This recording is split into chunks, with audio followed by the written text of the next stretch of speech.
Unbiased Sport here with this week's Premier League roundup of matches. I thought Saturday I'll start doing every week. This one's coming at a bit of a weird day because there was all the midweek fixtures and that, because we're not back to normal yet since the World Cup and all that. I'm finally back in England. As you can tell, look at that. Henry, Bergkamp, two Arsenal legends, you know. I'm an Arsenal fan, but try and be unbiased, if you know what I mean. Arsenal are the best. But starting the week on Monday, we had Liverpool versus Brentford, or Brentford versus Liverpool. Brentford were at home.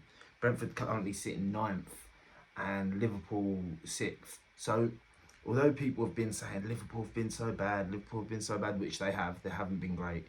6th in the league, they're not out of anything. There's stranger things have happened. Like, I'm not even gonna lie, the points tally, stranger things have happened where people have won the league. It's not gonna happen because you can just see how Liverpool are actually playing this year. It's not gonna happen. They're not gonna catch Arsenal. They're not gonna catch City. I don't even think they'll be able to catch Man United, but I think they might be able to get that top 4. But they lost. After saying all this, picking up Liverpool, they lost to Brentford. And Brentford this season have been the giant killers again. Last season they were doing it. This season they're doing it. Arsenal won their 3-0 actually, and people were like, "Oh, they haven't played anyone. But yet, I don't think anyone else has really gone there and won. And if they have, they've scraped it, and we battered them. So it started with an own goal by Konate, which I'm not gonna lie, he looked really good in the World Cup. But since going back to Liverpool, he just looks wobbly.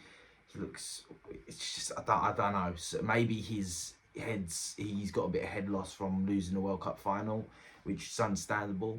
But with their defensive issues right now, Van Dijk obviously in this match getting injured and he's out for now a month, it's going to be a tough ask for these defenders because now they've lost their best defender. So we'll see what happens with Liverpool. But then also Wisa scored and Mbomo.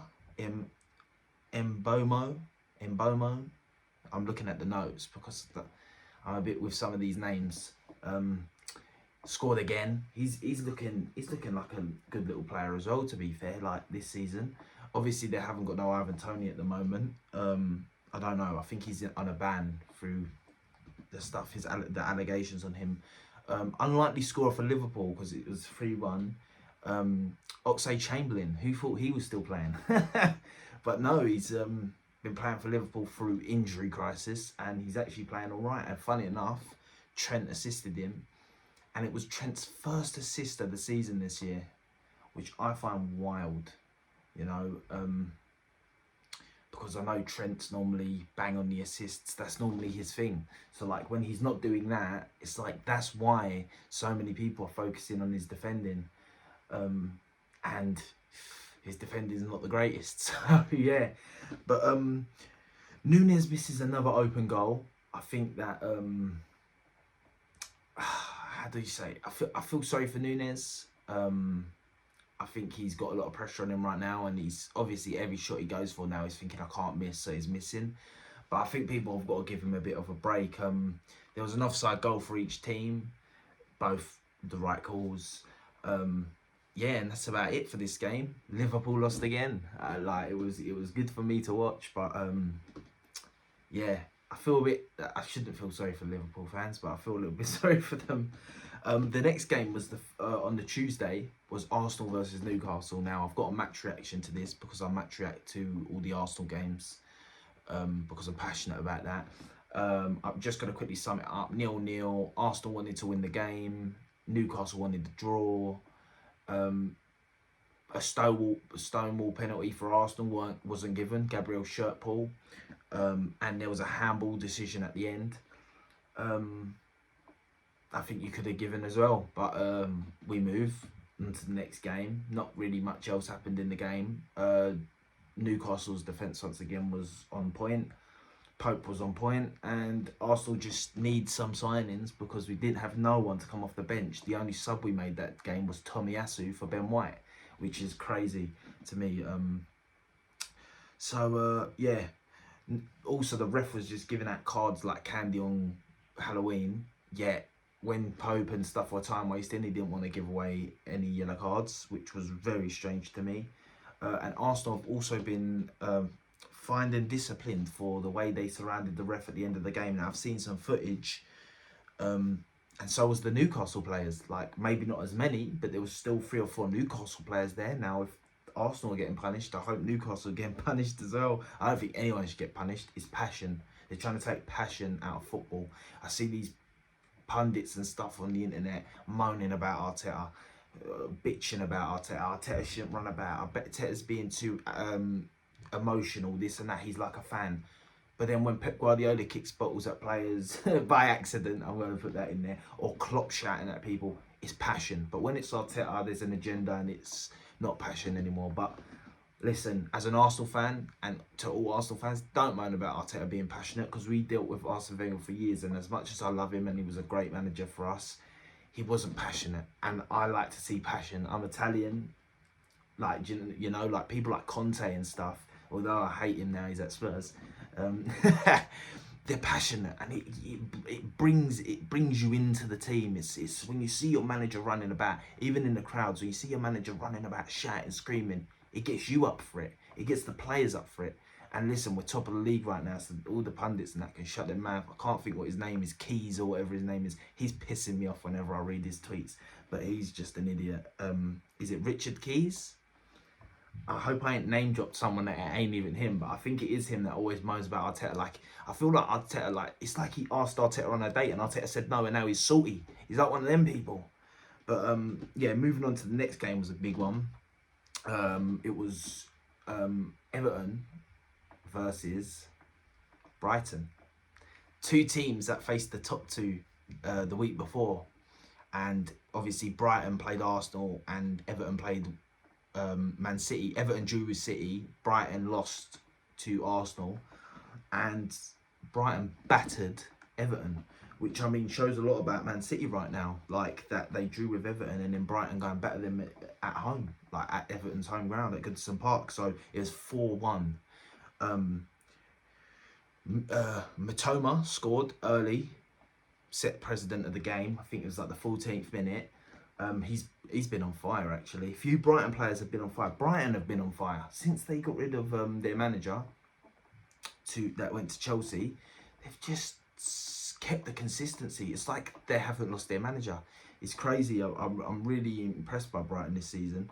The young Ferguson scored and got an assist within a couple minutes, which is impressive, because last week against Arsenal, the 18-year-old scored his first goal of his career at Brighton. I think maybe first Premier League goal of his career at Brighton.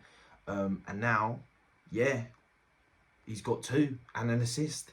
And the funny thing is, they scored 3 goals in 6 minutes, which completely killed off Everton. I do not know what was going on with Everton. There was one of them, I can't think what player it was, he just passed it through. It was like an amazing through ball, but to the other team. And then Pickford's taking out his own player when he comes out.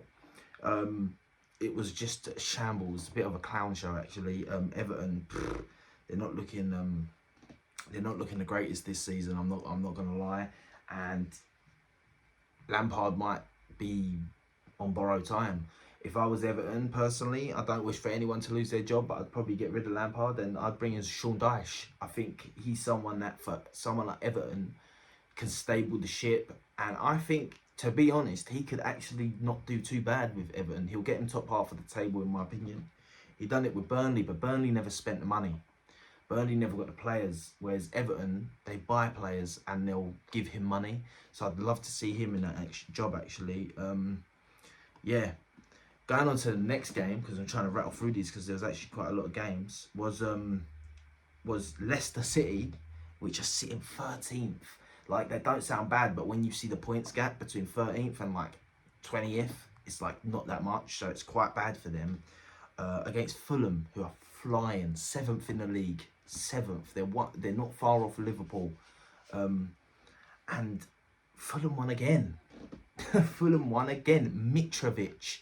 I told people, listen, I haven't got receipts because I didn't do videos yet. Now I'm doing videos. There's stuff that I say that I can show people that I said it.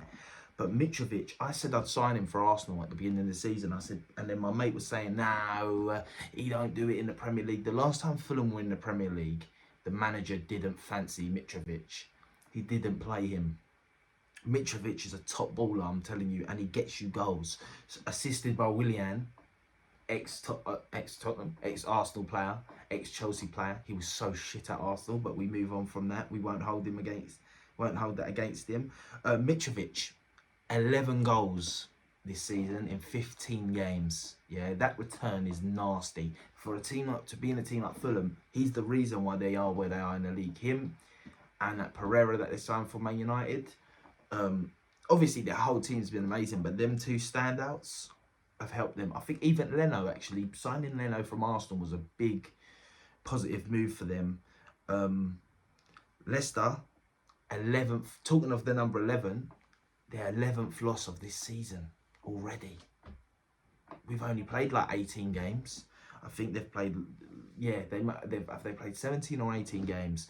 I can't really think right now, but regardless of each, 11 losses is poor. From a team that have James Maddison and these guys, like how Brendan Rodgers is still in the job, I'm surprised. But they're sticking with him, which I don't hate, because there's times Arteta could have been sacked and he turned it round. But they need to give him money in January. They need to give him money to sign some players. And the last game of Tuesday was Southampton. Oh, Southampton? No, Man United versus Bournemouth.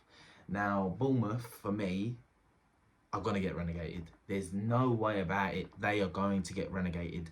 They're the only team in the league that I think you play right now, and it's like playing the Championship side.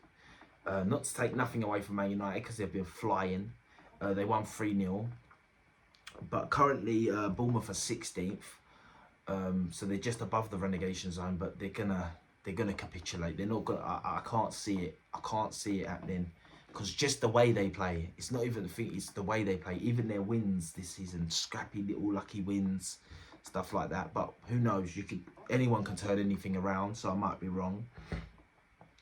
Scorers for Man United. Casemiro scored again. Casemiro, I was one of the ones that thought he weren't going to be as good when he came in. Like I always knew he'd be a solid figure in the team, but I didn't know if he'd be a top player. He's a top player, man. He was a really good signing. I still to this day think they overspend. Man United fans argue that, but they overspend on all their players, so it don't look like overspending. But like for example, Anthony is not worth, for me, 80-90 million. He's not, because now people want players like Mudryk, and you can't get him for the right price, because they're like, oh, Anthony went for this much, oh, this player went for this much, so you can't do it. Luke Shaw scored, and Luke Shaw got an assist. No, he didn't get an assist. He got a pre-assist, which was a beautiful pass. Luke Shaw turned up this game, scored a nice goal. That Garnacho assisted his thing, another good youngster to look out for. And then the last one was the boy Rashford again. He's on form. He is on fire. It's crazy to think. Other talking points of the game. Horror injury for Van de Beek. I feel really bad for him. Man, he's had no luck. He come back. He's finally getting a little chance to maybe do something in this team. And bad injury. How the guy didn't get sent off. I know. I look at it back and maybe it was an accident, maybe not, but it's just a dangerous tackle. It's just, you can't fly in like that, like, you know. But it's just he's going to be out for a while by the looks of the challenge. If you've seen it, you've seen it. If you haven't, go see it. It's not, unless you're a bit cringeworthy, it's not very nice to look at. That's Man United's 6th win on the bounce. 6 wins in a row, which is impressive. Definitely from how they started this season. Like when they started this season, I was saying to my mate, "Hoy, this could be a long season for Man United." But Ten Hag's a good coach, and they've signed the right manager. And I think Man United are now going to be on the up. I think they're coming to like Arsenal territory of where Arsenal have come and that now. So Rashford as well, 6 in a row. So it's like whenever he scores, they win. Yeah, he's on fire, and not only is it 6 in a row, but like he also scored some in the World Cup for England. So really, this year, well, not this year, but this like season of it, he's actually scored quite a few goals now, funny enough. But that's all with the Man United game, and that's all for the Tuesday kickoffs. Going on to the Wednesday kickoffs now. I'm going to try and timestamp this to go to the days so you can find your team. Southampton versus Nottingham Forest, 1-0, Nottingham Forest getting the win. Southampton looking like they're going to get relegated as well, 20th in the league. They've got a baller in Ward-Prowse. The rest of their team, for me, is a bit hit and miss. Goal scorer, Awaniyin, I can't say his name. I'll try and butcher his name, but he scored. Southampton have only won 3 games this season out of 18. That is disgusting. I feel sorry for the fans. Going on to the next game was Leeds versus West Ham. This was a really good game, actually. Leeds 14th, West Ham 17th. West Ham are really struggling as well. For the team they have, they shouldn't be there. 4 lovely goals that game. Gnonto, I think, scored first for Leeds. Lovely bit of play for the goal. Then a controversial penalty again. I feel like it was one of the... Bowen done the same against Arsenal. He does this thing where he just like sort of like runs into the legs and he gets a penalty, and it's kind of a penalty, but I kind of feel like when you're this is why I feel like you need ex-players sometimes in VAR with these penalties. And I think every team's done this, but it's like the player looks for the foul instead of playing football. And for me, that means that it shouldn't be a penalty, because you don't have to get involved in that challenge. You could have run with the ball, but you've looked for it to get the penalty to try and cheat an easy goal. And I think that needs to somehow come out of the game.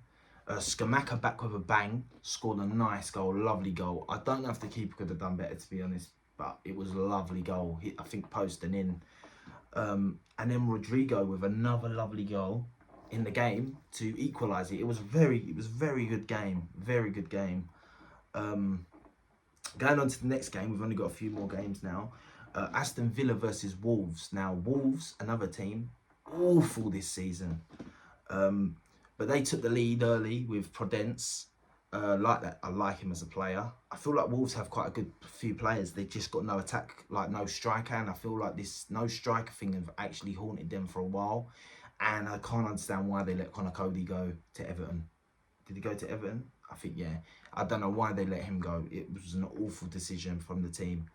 And then Danny Ings with a late equaliser for Aston Villa to get them the point. And I mean, Aston Villa are kind of sitting in a place where that's not the worst for them. They're doing all right. Wolves are another team with only 3 wins in 18, which is poor. Definitely from Wolves' standards. They were, for the last season, they weren't great, but the past seasons before that, they were battling for Europa League positions. I think one time they were battling for, was it last year?